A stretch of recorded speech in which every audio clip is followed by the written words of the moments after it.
അല്ലല്ലോ, ഇത് പവിത്രന്റെ വീടാ. ഗോവിന്ദൻ മാഷിന്റെ മകൻ പവിത്രന്റെ വീട്.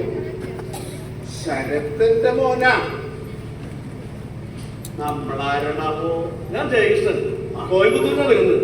ശരത്തിന്റെ സുഹൃത്താ. ഡോക്ടറാണോ? ഡോക്ടറല്ല, പക്ഷേ മെഡിക്കൽ ആൻഡ് സോഷ്യൽ മേഖലയിലാണ് വർക്ക് ചെയ്യുന്നത്. എനിക്ക് ഈ ശരത്തിനൊന്ന് കാണണം.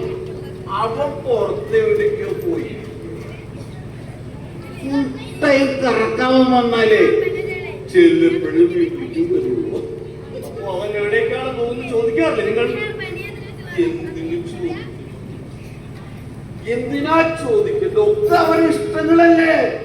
അല്ല, മക്കൾ വലുതാകുമ്പോ അവർക്ക് അവരുടെ വഴി തിരഞ്ഞെടുക്കാം. പക്ഷേ അവർ നേർവഴിക്ക് തന്നെയാണോ പോകുന്നത് എന്ന് ചോദിക്കാനുള്ള അവകാശം അച്ഛനമ്മമാർക്കില്ലേ? മാഷ അല്ല, അല്ല, ഈ ഉപദേശങ്ങളൊക്കെ പറയുന്നത് മാഷാന്ന് തോന്നിപ്പോയി. അതുകൊണ്ട് ചോദിച്ചോന്ന് മാത്രമോ? ഉപദേശമല്ല, അച്ഛനമ്മമാരല്ലേ മക്കൾക്ക് നേർവഴി കാണിച്ചു കൊടുക്കേണ്ടത്. അതെ. നിങ്ങൾ ഇങ്ങനെ കുടിച്ചു ബോധമില്ലാതെ ഒരു ഉത്തരവാദിത്തമില്ലാതെ ജീവിക്കുന്നു. നിങ്ങളെ കണ്ടല്ലേ നിങ്ങളുടെ മകൻ വളരുന്നത്. അതെ, അവന് നിങ്ങളെ പോലെ ലഹരിക്ക് അനുഭവപ്പെടുന്നുവെങ്കിൽ നിങ്ങൾ കൂടി അത് ഉത്തരവാദിയല്ലേ?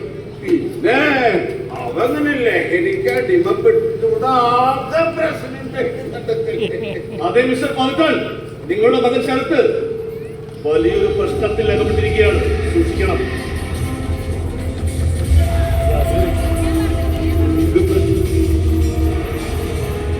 കഴിഞ്ഞ ദിവസം ക്യാമ്പസിൽ ഒരു സംഘർഷമുണ്ടായി.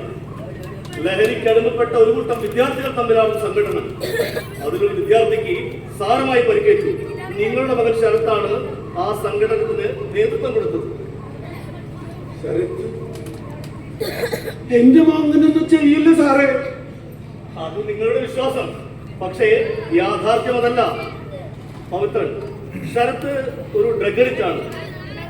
അവൻ എങ്ങനെയായെന്ന് ഞാൻ പറയേണ്ടതില്ലല്ലോ.